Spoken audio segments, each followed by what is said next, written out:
Dosti redko se zgodi, lahko bi rekli, krat mogoče na 15 let, da se odpre ena niša priložnosti za ustavne spremembe, ko imamo lahko mogoče 60 glasov za to, da se že zdavno zaznani, opaženi, tudi že velikokrat smo jih poskušali popravljati, da se skratka vsi ti problemi naše državne ureditve uredijo.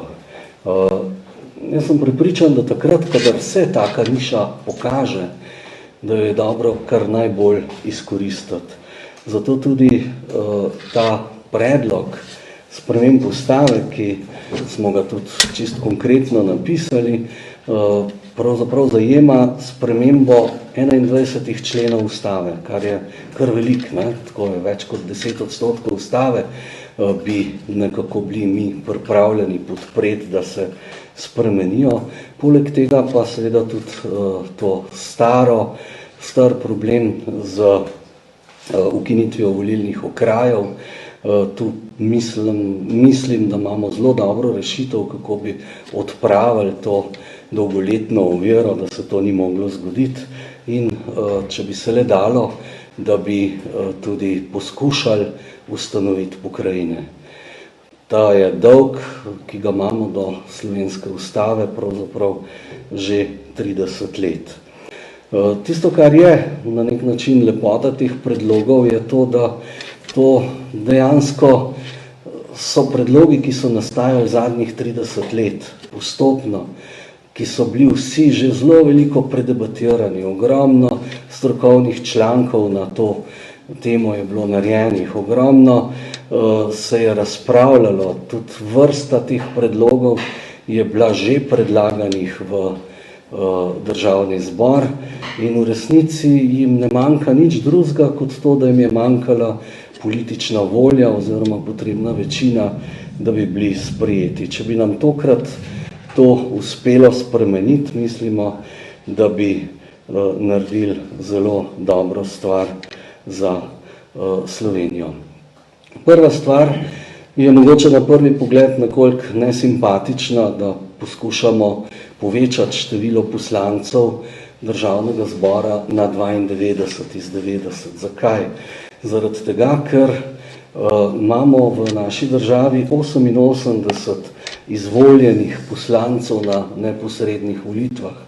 In število 88 je zelo nesrečno število za vzpostavljati volilne enote, ker število 88 je deljivo samo z 11, z 8 in eventualno, če bi rekli 22 volilnih enot, bi še lahko imeli po 4 mandate, česar pa žal proporcionalni volilni sistem več ne dopušča.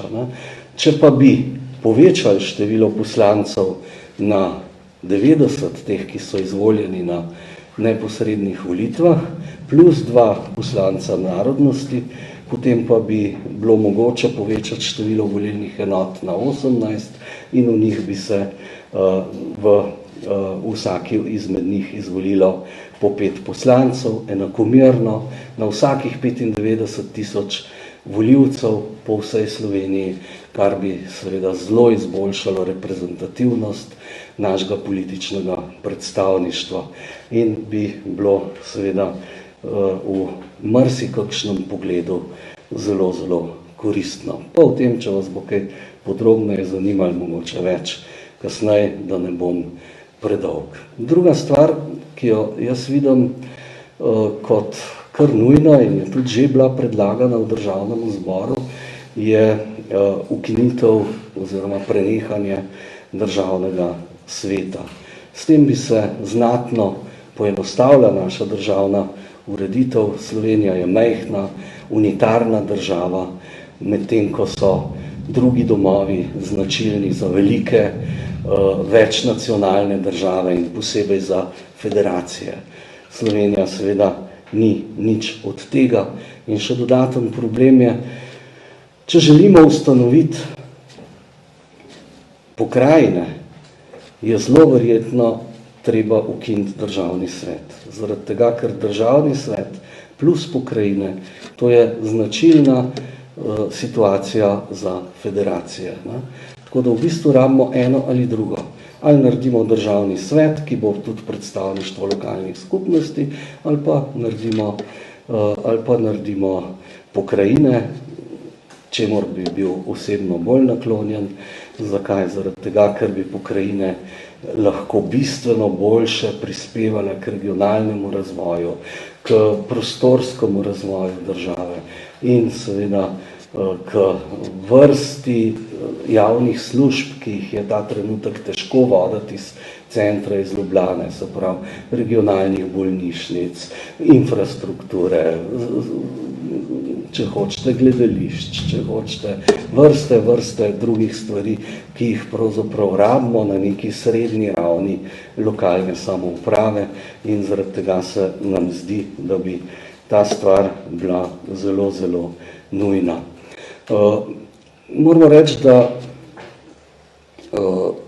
drugi domovi parlamentov v modernih državah vsaj 100 let slabijo. Vedno manj jih je, vedno šibkejše pristojnosti imajo. Iz vrste razlogov, ki jih mogoče nima niti smisla tukaj narediti. Naj omenim samo to, da je pred leti tudi Hrvaška ukinila drugi dom svojega parlamenta, da to torej ne bi bilo nekaj zelo neverjetnega in nenavadnega. In mogoče še zadnja stvar, normalen trend v moderni državi je, da vsi ti lokalni, pa tudi drugi korporativistični interesi, ki so zastopani v državnem svetu, da se ti interesi zdaj izrazijo že v času, ko se nek predpis začne sprejemati.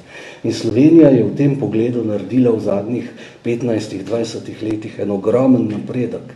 In zaradi tega seveda je bolj važno, da se te skupine vključijo v delo na predpisu že na začetku, ne pa tako kot zdaj, ko v bistvu se vse uskladimo, pripeljemo zakon skozi vladno proceduro, skozi proceduro državnega zbora, potem pa na koncu državni svet reče, joj, mi pa nismo za to. Ne? Tak način, ko državni svet lahko pravzaprav samo odkloni celoten zakon, je v bistvu na nek način neprimeren. Ni nekaj, kar bi pomenil neko veliko dodano vrednost. Vsaka vlada seveda tudi lahko odložilni veto državnega sveta preglasuje in seveda iz vseh teh razlogov je pravzaprav dejansko tak položaj državnega sveta, kot ga poznamo v tem trenutku, v resnici zelo problematičen. Naslednja stvar je, Matej že v bistvu vse povedal, kar je treba, gre za oblikovanje vlade, da ministrov ne bi imenoval in razreševal državni zbor, ampak predsednik republike. Gre za ustavno spremembo, ki je bila predlagana že leta 2002. K temu pa dodajamo, oziroma je bila že tudi takrat predlagana tudi sprememba, po kateri bi se določanje sestave vlade, števila organizacije ministrstev izvzelo iz zakonskega urejanja. Ta stvar je zelo aktualna tudi zdaj, ko vidimo, da če želi vlada si sama narediti neka drugačna ministrstva s številom ministrstev, mora iti s to spremembo pred državni zbor v obliki zakona in ta zakon seveda gre potem na koncu, kot vidimo, lahko tudi na referendum, kar pa je seveda popolnoma neprimerno, ker seveda mora vlada imeti to možnost, da si sama uredi svoj način dela, svojo sestavo, tako da je tak način, ko bi pravzaprav i to diktiralo celo mogoče ljudstvo na referendumu, ne, pa se zavedajmo, če bojo ljudstvo že vprašali, ne, bom verjetno tudi jaz glasoval proti temu na tem konkretnem referendumu, ne, ampak tisto, kar trdim in v ničemer ne zmanjšuje dejstva, ne, da seveda takega vprašanja ljudstvo na referendumu ni primerno postavljati, da mora to seveda biti v ingerenci same vlade. To je približno to, s tem predlogom bi rešili vrsto problemov dvojnega imenovanja vlade, ko smo imeli na začetku naše državnosti pogosto situacije, ko je ena koalicija imenovala predsednika vlade, druga koalicija pa je potem imenovala ministre in potem nismo vedeli, čigava vlada, kdo pravzaprav zares podpira ministre. Ta dvojno imenovanje vlade, ko najprej imenujemo predsednika vlade, potem pa še ministre, v resnici tudi prinaša eno nejasno odgovornost ministrov. Komu so potem ministri odgovorni, če jih imenuje in razrešuje državni zbor? So res odgovorni predsedniku vlade, kot bi morali biti, kot posod so, kot posod prevladuje neka kolektivna odgovornost, ko vlada kot en mož mora nastopati v razmerju do državnega zbora. Ne? Mi smo dejansko imeli že primere v naši zgodovini parlamentarni, ko državni zbor na predlog predsednika vlade ni razrešil ministra. Ja, kakšna odgovornost, če lahko ima predsednik vlade potem za takega ministra. Ne? In imeli smo tudi obratne situacije, ko je minister hodil iskati zaščito pred svojim lastnim predsednikom vlade v parlament. Vse to ne gre. Ne? Če predlog predsednika vlade ne bi bil upoštevan za razrešitev ministra, se takoj postavi vprašanje, a ta vlada sploh še uživa podporo parlamenta. Zato je to vprašanje nesmiselno. Na drugi strani, če uspe interpelacija zoper nekega ministra in seveda vidimo, skoraj nikoli ne uspe, se spet postavi isto vprašanje, a potem vlada uživa še podporo tega parlamenta. Če pa vedno je interpelacija zavrnjena, ali pa skoraj vedno, kar je v naši praksi seveda zelo normalno in se seveda tudi samo tako lahko zgodi, se pa seveda vprašamo, a ta institut sploh zares potrebujemo. Zelo velik problem je lahko tudi to tako imenovano slamnato mandatarstvo, ko pa prav izničimo konstruktivno nezaupnico na ta način, da se nova koalicija sploh ne zmeni za to, da bo koalicija. Bistvo konstruktivne nezaupnice je v tem, da se nova koalicija že dogovori za novo vlado in tako potem vrže prejšnjo. Tukaj se pa sploh ni treba, da se dogovorijo. Samo vržejo prejšnjo vlado in tudi to se je v naši zgodovini že zgodilo, pa takrat še niso dogovorjeni za novo vlado. V naši praksi jim je potem se uspeli dogovoriti. Če se jim ne bi uspeli, smo čisto v italijanski situaciji. Vrgali smo vlado, nove nismo bili sposobni postaviti. Imenovanje sodnikov spet je zgodba, ki je tudi iz leta 2002, se pravi, sodnike naj imenuje predsednik republike, o tem se verjetno vsi strinjamo, še Makedonija je to že ukinila in prenesla na predsednika republike. Drugačna sestava in izvolitev sodnega sveta je bila leta 2002 že predlagana. Predlagana je bila tako, da bi bilo pol sodnikov, pol drugih, kot jeziček na tehtnici pa bi bil predsednik Vrhovnega sodišča, ki bi imel odločilni glas. Tako daleč smo nekako takrat že razmišljali, da bi prišli. Seveda so tu zelo močni, zelo različni interesi, večino pa potrebujemo dvotretjinsko, tako da o tem lahko rečemo, se bomo verjetno morali še precej pogajati. Glede objavljanja predpisov je samo na prvi pogled gre za tehnično spremembo 154. člena Ustave, v kateri bi se določili, da se vsi ti predpisi objavljajo v državnem uradnem listu. Gre predvsem za to, da ne bomo ničesar vzeli lokalnim skupnostim, še vedno se bodo objavljali predpisi lahko tudi v glasilih lokalnih skupnosti, če bojo občine to tako želele, ampak tako kot je bilo že pred leti v uradnem listu, bo ta tiskana izdaja samo še informativne narave, tisto, kar pa je uradna objava je pa seveda v uradnem listu. Zakaj to tako potrebujemo? Predvsem zaradi digitalne preobrazbe normodajne dejavnosti, predvsem pri prostorskih aktih, ko je razvoj šel tako naprej, da imamo mi predpis že tudi v grafični obliki. In ta trenutek, ta predpis ne more biti objavljen cel v uradnem listu, gre pa za to, da ti lahko prostorske režime na terenu praktično gledaš skozi predpis v digitalizirani obliki in to seveda pomeni en ogromen napredek. Zadnja stvar je Ustavno sodišče, ustrezneje moramo urediti položaj.